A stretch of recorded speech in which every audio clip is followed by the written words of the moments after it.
Okay, I wanted to talk to you about these shop houses that are actually in Singapore. They're actually selling for about 20 million US dollars a piece, and the prices in Singapore have just literally gone through the roof. The rental prices have just tripled in just a few years. It's amazing how much they've gone up. I would say they're really at a bubble at this point, but there's a few things I want to go over with you, and then we'll go over these shop houses with you. Also, folks, if you want to legally get around high income taxes or how to get a second passport as quick as 45 days, do three things. Hit the subscribe button on the right of your screen. You'll get new videos automatically as they come out. Number two is I would like to hear from you. If you got a question or comment, put it below. Number three is go to our website, www.citizenshipquickly.com, and just ask for some help.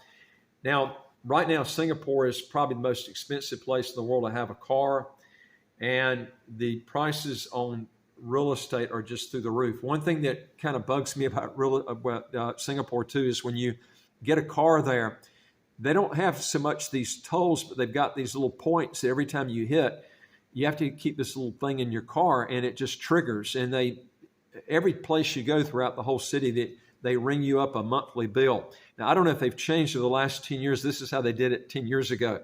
And so, it's not just getting the car, but they hit you on everything when you're there. You don't have this stuff in Malaysia right across the bridge, and it's a lot cheaper, and the ringgit has been really, really beat up against the U.S. dollar. You can get some really good deals there. In fact, it's done the opposite of what just across the bridge in Singapore. And you wouldn't believe the difference. I don't know if any places are this different in prices. They're right next door to each other, any place in the world. It's just incredible, the disparity and the difference in the price in Malaysia versus Singapore. But these little shop houses, you can see them right here. They look almost like the ones that are in San Francisco, the skinny, tall buildings that are right next to each other. And these things have gone up through the roof.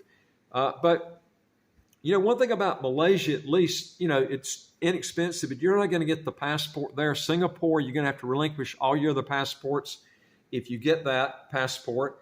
And if you set up a business in Singapore, your overhead is going to be very high because renting or buying a commercial unit is going to be very expensive. And they do require you to have an office when you go there. And also, one thing I don't like too is they require you to pay yourself a salary even if you're not making money. So you're going to have to pay taxes right off the bat. And at least in the U.S., as high as the taxes on the U.S., if your business is not making a profit right away, you don't pay taxes. Here, you're forced to do it because you have to pay yourself a salary right off the bat. Okay, and they used to have it. I don't know if it's the same way right now, but they used to have it. The higher the salary you paid, the quicker you could get permanent residency. They actually had like a scale. You could actually get PR quicker if you paid yourself a salary of $100,000, if it's a little bit under. But they have guidelines. You can't just pay yourself a small salary, and that has changed, I'm sure, since I was there. So you can check into that. But there's so many better places if you're going to have an international business than here. This is one of the last I would put on the totem pole. But I wanted to give you an idea of these prices and how much they have gone up. It is a neat place to go visit. But again, you would have to set up a company there and structure it just the way I just told you there. Now, I want to go over some things with you on how expensive these things have actually gone up in price too. I mean, it's just incredible. You're looking at, these are Singapore, 20 million, I said US dollars, is Singapore 20 million, which is roughly about 16 million, roughly 16 to 18 million, depending on when you look at the currency, to actually to purchase one of these. And they're called shop houses, and they're basically blazing hot properties right now. But they were talking about here, and this came out in Bloomberg, and it was talking about the island nation's real estate market with these 2-3-story row buildings can fetch 4,000 US dollars a square foot. Now, just to give you an example, in St. Bart's, which is the most expensive place in the Caribbean, you're looking at 2,400 to 2,700 per square foot. This is 4,000 a square foot. There are only a couple of places I know off the top of my head more expensive than this, and that's maybe Hong Kong and Monaco. But Hong Kong, you can't buy any freehold property there. It's all leasehold. And there's a lot of properties in Singapore that are leasehold. There are only a few properties that are actually freehold. And landed properties have to be bought by Singaporeans. Now, evidently, it looks like they're allowing foreigners to buy these. But I would consider this landed property, but I think that they don't consider it as a bungalow. So anyway, but it's through the roof. But they talked about here almost a decade ago, Sebastian So got the idea to buy a shop house, one of these 2- and 3-story row buildings that are distinctive in old Singapore. And he recently returned to Singapore after going to the University of London. And, he started eyeing these shop houses, and he thought they really had a kind of magic to them. Everything is new in Singapore except for these shop houses. So in a way, these are works of art. Every shop house has a different way of expressing itself, a different facade. So was talking about, and these are spaces that can never be recreated. Now, because it would be investing family money, he needed a sign-off from his father. A lot of wealthy people in Singapore. And his father's a seasoned real estate developer. The elder So was initially unconvinced. So now 34 studied the market for 4 years, and eventually his father allowed him to take the plunge in 2018. Now, since then, So has bought 23 shop houses in quick succession using his family's wealth. His first purchase has been, more than doubled in value. There are only about 6,500 historical shop houses in Singapore, giving conservation status. Built during the colonial era from the 1840s to the 1960s, the early ones served merchants and their families with stores at street level and living quarters at the upper floors. As waves of immigrants moved to Singapore, shop houses became cramped, shared dwellings.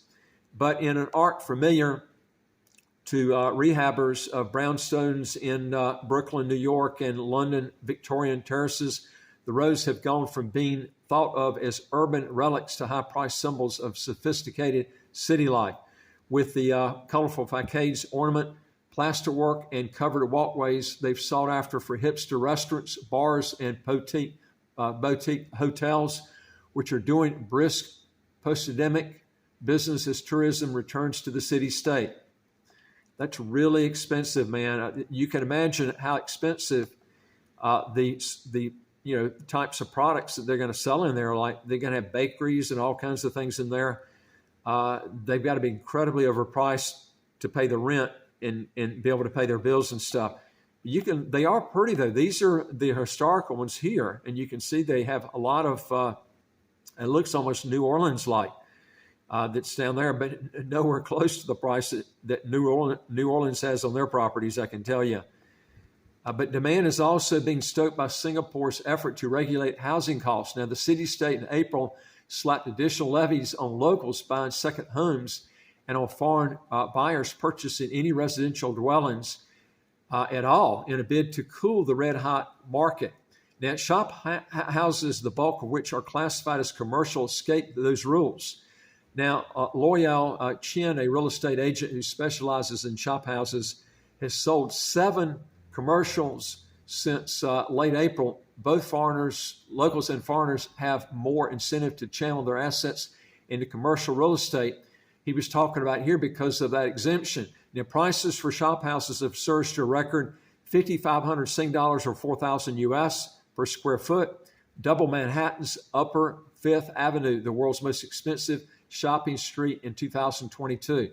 That's just incredible. This shows you how expensive this is. Sales of shop houses, listen to this, jumped 44% to Singapore, 415 million in the second quarter for the preceding one, according to Knight Frank LLP. Now, Mary Tsai, Executive Director of Capital Markets at Knight Frank, Singapore project sales to reach as much as 1.5 billion Singapore dollars in 2023. In the biggest deal this year, the Chinese investor paid 80 million for a row of 6 shop houses in Boat Quay, a stretch famous for its nightlife.